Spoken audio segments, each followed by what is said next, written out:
Hello everyone and welcome to the Silicon Gurukul.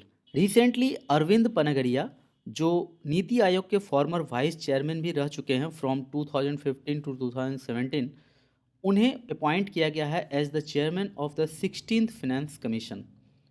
Arvind Panagariya served as the chairman of NITI Aayog, actually vice chairman of the NITI Aayog, premiere policy institution. आप सबको पता है कि पहले जो योजना आयोग था उसे रिप्लेस कर नीति आयोग लाया गया था 2015 में, और वो फर्स्ट वाइस चेयरमैन थे नीति आयोग के। तो नरेंद्र मोदी ने इनके बारे में कहा भी था एक बार कि he is a good friend and great economist. So 2015 से 17 का इनका कार्यकाल रहा था, लेकिन नीति आयोग का जो इनिशियल जो स्टेज था वो इन्हीं के द्वारा शुरू किया गया था। इसके अलावा उन्होंने 2017 में इंडिया की तरफ से G20 में रिप्रेजेंटेशन किया था, इंडिया की ओर से रिप्रेजेंटेशन किया था, although he is an Indian American. Okay. और इसके अलावा एक और बात आपको पता रहना चाहिए कि यूएनओ के बहुत सारे इकोनॉमिक बॉडीज़ में इन्होंने काम किया है, बहुत ही परफेक्ट वर्क किया है। एडीबी में उन्होंने एडीबी में 2012 में उनका जो काम था एज ए चीफ इकोनॉमिस्ट, इसके लिए उन्हें इंडिया की तरफ से पद्म भूषण अवार्ड भी दिया गया था 2012 में।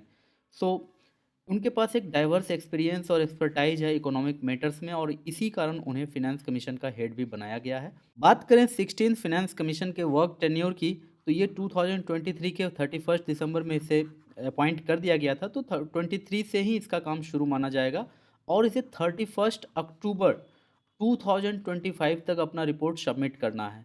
और इस फिनेंस कमीशन के सेक्रेटरी हैं IAS Ritvik Ranjanam Pandey. Okay, Ritvik Ranjanam Pandey. So he is the secretary of 16th finance commission. अब आइए बात करते हैं कि फिनेंस कमीशन इन इंडिया होता क्या है। फिनेंस कमीशन एक कॉन्स्टिट्यूशनल बॉडी है, और इसे कॉन्स्टिट्यूशन के आर्टिकल 280 के अकॉर्डिंग कॉन्स्टिट्यूट किया जाता है। हर 5 साल पर इसे कॉन्स्टिट्यूट किया जाता है, या फिर कभी ऐसा लगे कि नहीं ये नेसेसरी है इसे कॉन्स्टिट्यूट करना, तो भी इसे किया जा सकता है बाय द प्रेसिडेंट। तो इसका जो फाइनल नोटिफिकेशन है वो प्रेसिडेंट ऑफिस से आता है। इसका ऑब्जेक्टिव क्या है? Objective of the finance commission is to address the distribution of financial resources, चाहे वो टैक्सेस हो, चाहे वो कंसोलिडेटेड फंड ऑफ इंडिया हो, ऑब्वियसली वो टैक्स से ही बनता है। तो उसमें सेंटर का क्या शेयर होगा और स्टेट्स का क्या शेयर होगा, इसे डिटरमाइन करने के लिए ही ये फिनेंस कमीशन बनाई जाती है। तो फंक्शन क्या है इसका? तो ऑब्जेक्टिव और फंक्शन लगभग एक ही बात है इसमें। तो distribution of the net proceeds of taxes between the centre and the states, और वो जो प्रिंसिपल्स जिसके आधार पर सेंटर और स्टेट्स के बीच में जो भी फंड का बंटवारा होगा, वो प्रिंसिपल्स का भी लेआउट इसी के द्वारा किया जाता है। इसके अलावा the commission also evaluates the impact of centre's debt on the physical autonomy of the states. तो सेंटर का जो भी डेट है, सेंटर ने जितना भी कर्ज लिया है, उसका क्या असर पड़ने वाला है स्टेट्स पर, फिजिकल ऑटोनॉमी पर क्या असर पड़ने वाला है आने वाले समय में, ये इवैल्यूएशन करना भी इसी कमीशन का काम है। कंपोजिशन की बात करें, the finance commission comprises A chairman and 4 other members, और 4 अदर मेंबर्स जो जिनके पास डाइवर्स एक्सपर्टाइज है, including economics, finance, public administration. तो इन सब फील्ड से कॉम्प्रिहेंसिव तरीके से लोग इसमें आते हैं, तो वो मेंबर होते हैं जिनको एक चेयरमैन लीड करता है, और ये फिनेंस कमीशन इस तरह से काम करता है। Now let's have a recap over 15th finance commission in India. आप सबको पता है कि हर 5 वर्षों पर फिनेंस कमीशन का अपॉइंटमेंट होता है, और ये फिनेंस कमीशन जो भी रिकमेंडेशन देता है उस रिकमेंडेशन को लागू किया जाता है आने वाले 5 वर्षों के लिए।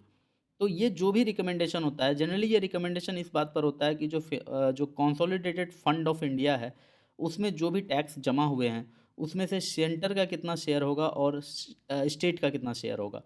एक बार जो भी वो रिकमेंडेशन दे देगा, आने वाले 5 वर्षों तक उसी के अकॉर्डिंग काम होता है देश में। तो नवंबर 2017 में जो 15th फिनेंस कमीशन को कॉन्स्टिट्यूट किया गया था, इसका काम था 2020 के फिजिकल ईयर शुरू होने से पहले अपना रिकमेंडेशन दे देना। तो इन्होंने फरवरी 2020 में अपना रिकमेंडेशन सबमिट कर दिया था, साथ साथ वहाँ पर एक्शन टेकन रिपोर्ट भी उसने सबमिट किया था इस 15th फिनेंस कमीशन ने। और पहली बार ऐसा हुआ था कि जो स्टेट का शेयर था उसको घटाया गया था। जनरली आप देखेंगे कि जो फिनेंस कमीशन है, जैसे 11th फिनेंस कमीशन, यहाँ 29.5% शेयर रखा गया था स्टेट्स के लिए, और जो रेस्ट बच रहा था वो सेंट्रल गवर्नमेंट का शेयर था। 30.5 ये फिर परसेंटेज बढ़ा दिया गया 12th फिनेंस कमीशन के द्वारा। 13th फिनेंस कमीशन ने उसे 32 कर दिया, 14th फिनेंस कमीशन ने उसे 42 कर दिया, 15th finance commission, that means ये जो हाल ही का रहा, उसने एक घटा दिया, यानी कि 42 से 41% कर दिया था स्टेट्स के लिए, 1% उल्टे घटा ही दिया गया। एट द सेम टाइम वो जो 1% था, वो जो 1% घटा कर लाया गया था, इस 1% को जम्मू कश्मीर और लद्दाख के लिए फिक्स कर दिया गया था। So this was quite a interesting thing. आपको पता रहना चाहिए कि एक ही ऐसा फिनेंस कमीशन है रिसेंटली, पिछले 5-6 की अगर बात करें, जिसमें कि स्टेट और सेंटर के शेयर में शेयर स्टेट के शेयर को घटाया गया था, जनरली बढ़ाया ही गया है। इसके अलावा 15th फाइनेंस कमीशन ने एक non lapsable fund for defence expenditure भी बनाने की वकालत की थी। सो ये एक अलग ही टॉपिक है। और आपको जानना होगा कि जो पॉपुलेशन एस्टिमेट्स यूज हुआ था या पॉपुलेशन डाटा यूज हुआ था इसमें, वो 2011 के पॉपुलेशन डाटा का यूज किया गया था, चाहे वो फॉरेस्ट कवर की बात हो, इनकम डिस्टेंस की बात हो, टैक्स इफर्ट की बात हो, जो भी लिया गया था वो सब डेमोग्राफिक परफॉर्मेंस सब कुछ 2011 के पॉपुलेशन के अकॉर्डिंग ही यूज किया गया था। अब मज़े की बात यह है कि ये जो फिनेंस कमीशन अभी बनने वाला है, 16th फाइनेंस कमीशन, ये पता नहीं कौन सा पॉपुलेशन एस्टिमेट्स लेता है, पॉपुलेशन डाटा लेता है, बिकॉज 2021 का पॉपुलेशन तो अभी तक सेंसस नहीं हो पाया है। ओके, अब अगर बात करें हम थोड़ा सा इसमें, तो 2011 का जो पॉपुलेशन था, उसको अगर ठीक से देखा जाए तो जो सदर्न स्टेट्स हैं, केरला, तमिलनाडु, कर्नाटका, वहाँ पर जो भी पॉपुलेशन है उसमें कुछ डिक्रीज आया था, और डिक्रीज आने के कारण उन्हें बहुत बड़ा घाटा हुआ था, बिकॉज जो भी सदर्न स्टेट्स थे उनके शेयर डिक्रीज हो गए थे, उनके शेयर है fallen.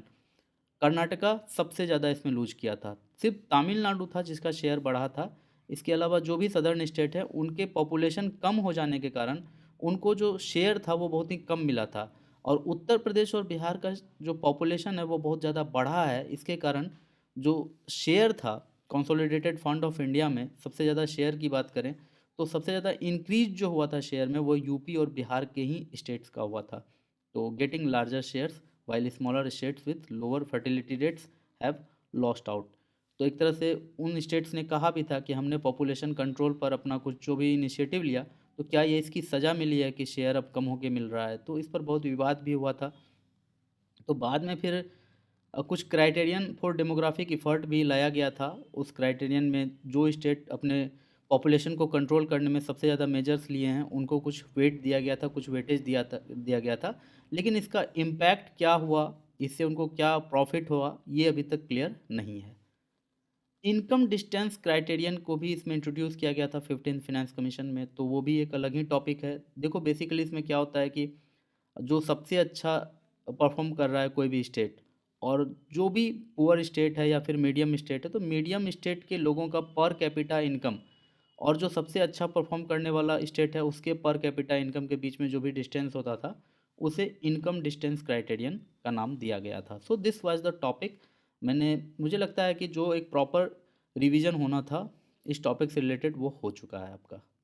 On this note I am concluding the session, but before moving I want to say you something that आपका किसी भी तरह का इंटरेक्शन, चाहे आप लाइक, कमेंट, शेयर या सब्सक्राइब करें, it provides us enormous energy. So thanks for watching, मिलते हैं नेक्स्ट सेशन में।